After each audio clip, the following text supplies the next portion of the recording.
Thank you.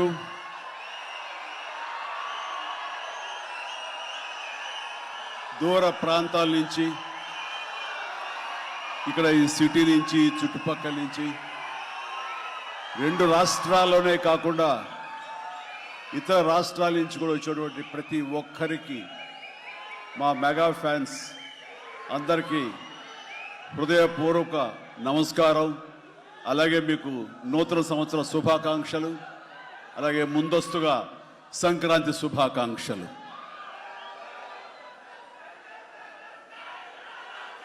ఇక్కడ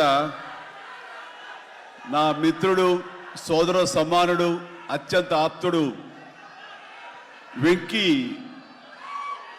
ఆయనతో చేయటం అన్నది నాకు చాలా ఎక్సైటింగ్ ఉంది. దాని గురించి తర్వాత మాట్లాడతాను. ముందుగా ఏంది వెంకీ సంగతి అంటే అదిరిపోద్ది సంక్రాంతి అని. ఏంది బాసు సంగతి అంటే మనదే కదా సంక్రాంతి అని, ఎరగదిద్దాం సంక్రాంతి అని అంటాం. ఇక్కడ ఈ సందర్భంగా ప్రత్యేకించి మనదే కదా సంక్రాంతి, ఎరగదిద్దాం సంక్రాంతి అనేది కేవలం మన శంకర వరప్రసాద్ గారిదే కాదు. ఈ సంక్రాంతి మొత్తం మన తెలుగు పరిశ్రమది అవ్వాలని మనస్ఫూర్తిగా కోరుకుంటున్నాను. అందరికీ డార్లింగ్, ఇందా మన అనిల్ చెప్పినా, ఎవరు చెప్పినా, ప్రభాస్ రాజా సాబ్ కానీ, అన్నయ్య అంటూ ఆప్యాయంగా పిలిచే నా తమ్ముడు రవితేజ సినిమా కానీ, అలాగే మా ఇంట్లో సరదాగా తిరుగుతూ చిన్నప్పటి నుంచి పెరిగినటువంటి శర్వానంద్, నారే నారే నడుమ మురారి కానీ, నాకు గురువుగా నన్ను భావిస్తూ నా శిష్యుడిగా ఉన్న నవీన్ పోలిశెట్టి, వీళ్ళందరి సినిమాలు కూడాను ఈ సంక్రాంతికి సూపర్ హిట్ అవ్వాలని, తద్వారా వాళ్ళకి విజయం లభించడమే కాదు, తెలుగు సినిమా పరిశ్రమకు, నిర్మాతలకు, బయ్యర్లకి, వీళ్ళందరూ కూడా సుభిక్షంగా ఉన్నప్పుడే అదే నిజమైన సంక్రాంతి. ఆ సంక్రాంతి కావాలనే కోరుకుంటున్నాం, జరుగుతుందని ఆశాభావన వ్యక్తం చేస్తారు. అది మీరు ఇచ్చి తీరుతారన్నటువంటి ప్రగాఢ నమ్మకం అయితే నాకు ఉన్నది. ఈ 2026 సంక్రాంతి తెలుగు పరిశ్రమ మర్చిపోకూడదు. అలాంటి సంక్రాంతి మీరు మాకు ఇవ్వాలి. ఎందుకంటే ఇక్కడ ప్రతి cinema comedy genre, family genre తోటి, ఎంటర్టైన్మెంట్ జోనర్ తోటి పర్ఫెక్ట్ సంక్రాంతికి వచ్చే సినిమాలు ఇవన్నీ, సంక్రాంతికి నచ్చే సినిమాలు ఇవన్నీ. కాబట్టి ఈ సంక్రాంతి అన్ని సినిమాలు బాగా ఆడతాయి అనుకుంటున్నాను. ఆడేలా చేసే బాధ్యత మీది. దయచేసి అన్న సినిమాల్ని థియేటర్కి వెళ్ళే చూడండి, థియేటర్లోనే ఆస్వాదించండి, అలాగే మీరు ఆశీర్వదించండి కూడా. ఆల్ రైట్, ఇక అది ఆ పక్కన పెడితే, చాలా కాలం క్రితం మా దర్శకేంద్రుడు రాఘవేంద్ర గారు ఎప్పుడో మాట్లాడుతుండేవారు, బాబాయ్ నీకు అనిల్ రావుప్పుడు సినిమాలు ఎన్ని చూసావో తెలియదు కానీ అతని కామెడీ టైమింగ్ కానివ్వండి, అతను హుషారు కానివ్వండి, చూస్తుంటే నాకు మళ్ళీ మీతోటి అతను చేయగలిగితే ఆ ఇద్దరి కాంబినేషన్లో వచ్చేటటువంటి సినిమా అసలు వేరే లెవెల్లో ఉంటుంది. ఐ విష్ మీరు త్వరగా చేయాలని, కలవాలని నేను కోరుకుంటున్నాను. అది ఎప్పుడు వస్తుందో ఏంటో తెలియదు. ఎన్నో సంవత్సరాల క్రితం అన్నారు, కానీ సరిగ్గా ఈ సంవత్సరం బిగినింగ్లోనే ఆయన చేతుల మీదుగానే క్లాప్ కొట్టి ఈ సినిమా ప్రారంభించారు. అది ఆయన మనసులో మాట, ఇది పెద్ద సూపర్ హిట్ అవ్వాలి అని చెప్పేసి. ఎందుకంటే ఆయన కామెడీ లైక్ చేస్తారు. ఆయన సినిమాల్లో ఘరానా మొగుడు ఎంత విజయం సాధించిందో అలాంటి విజయం సాధించాలి ఈ సినిమా అంటూ ఆయన ఎన్నోసార్లు నాతో చెప్పుకుంటూ వచ్చారు. ఎన్నోసార్లు సెట్కి రావాలి నన్ను పిలవేంటని కూడా మరి అడిగారు, మనమే పిలవలేదు. ఆయన ఎవరైనా హీరోయిన్లు ఉన్నప్పుడు మాత్రమే వస్తాను, ఏదైనా హుషారుగా వస్తుంది అంటుంటారు ఆయన. అది కుదరలేదు ఎందుకో.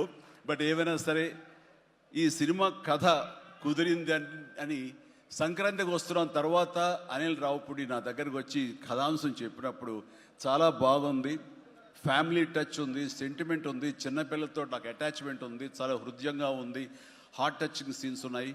ఇలాంటి సినిమాకి ఆ కామెడీ జోనర్ సినిమా కలిస్తే కనుక నీ స్టైల్లో చాలా బాగుంటుంది. నాది ఒక ఎస్పీజీ క్యారెక్టర్ కాబట్టి ఇది నేను కొంచెం వైవిధ్యంగా డిఫరెంట్గా చేస్తే కనుక డెఫినెట్లీ బాగుంటుంది. డిజైన్ చేద్దామంటే అస్సలు వైవిధ్యం వద్దండి.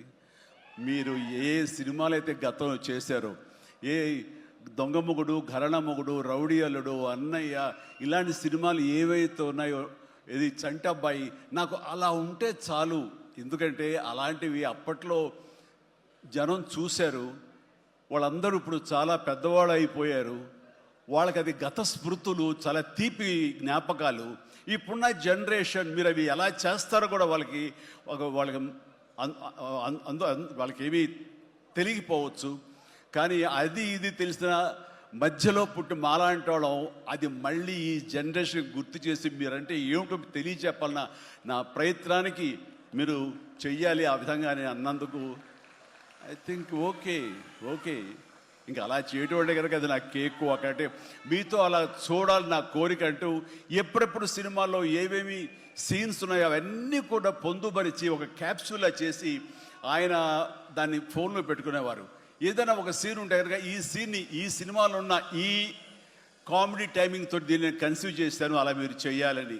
అండ్ ఈ సీను ఈ సినిమాలో ఫలానా సినిమాలో ఘరణ మొగుడులాగా ఇలాగా వైఫ్ తోటి మీరు కన్సీవ్ చేసి అలా చేయాలంటూ చాలా చక్కటి హోంవర్క్ చేసుకుని నా బాడీకి నాకు ఏది కంఫర్టబుల్లో ఆ విధంగా తను ఆ సీన్స్ని కన్సీవ్ చేసుకుంటూ చాలా చాలా సరదాగా చేసుకుంటూ వచ్చాం. ఈ సినిమాలో నవీన్ మన అనిల్తో చేయటం అనేది నాకు ఒక చక్కటి ఎక్స్పీరియన్స్. అంటే ఈ ఎక్స్పీరియన్స్ ఎలాంటిది అంటే సినిమా షూటింగ్ అయిపోయిన ఆఖరి రోజున చాలా ఎమోషనల్గా ఫీల్ అయ్యాను నేను. ఎందుకంటే ఏదైనా ఒక సినిమా అయ్యిందంటే అబ్బా చాలరా అయిపోయింది, ఇంక చాలు గుమ్మడిగా కొట్టేస్తారు, ఇంక మనం వేరే సినిమా షిఫ్ట్ అయిపోవచ్చు అన్న ఆ మూడ్లో ఉంటాం. కానీ సినిమా అయ్యే రోజున ఆఖరి రోజు అయితే కనుక నేను ఈ కాలేజీ వదిలేసి వెళ్ళిపోయి ఆఖరికి చూడండి ఫేర్వెల్ పార్టీ అప్పుడు అందరూ ఒకళ్ళొకరు ఎమోషనల్గా ఉంటారు. వేరే మళ్ళీ ఎప్పుడు కలుస్తారో ఎలా కలుస్తారో తెలియని పరిస్థితి. అలాంటి ఎమోషన్ ఎందుకో లోనయ్యాను. అది నాకు ఎప్పుడు అంతకుముందు అనుభవంలో రాలేదు, ఎప్పుడు లేదు నాకు. అలాంటి ఫీలింగ్ వచ్చింది. అనిల్ ఏంటంటావు అనిల్ అని. ఏమొస్తారు నాకు అదే ఫీలింగ్ ఉందండి అని.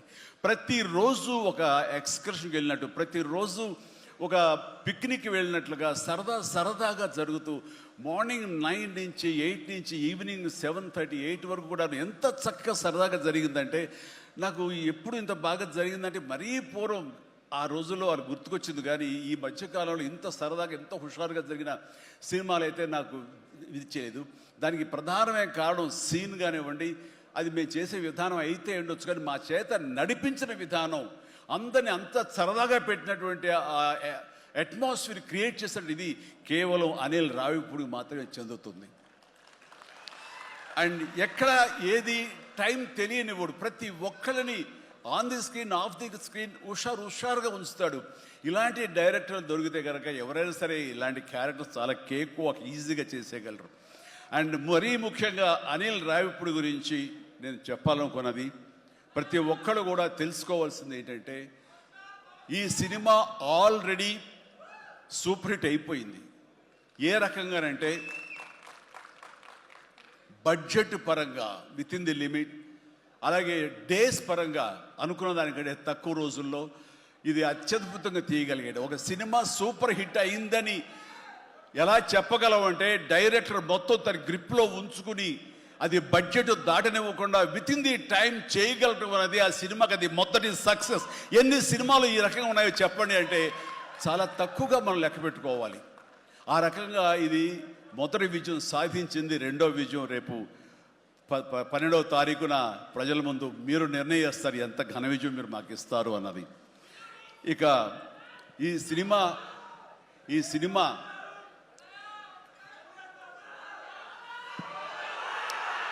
ఓకే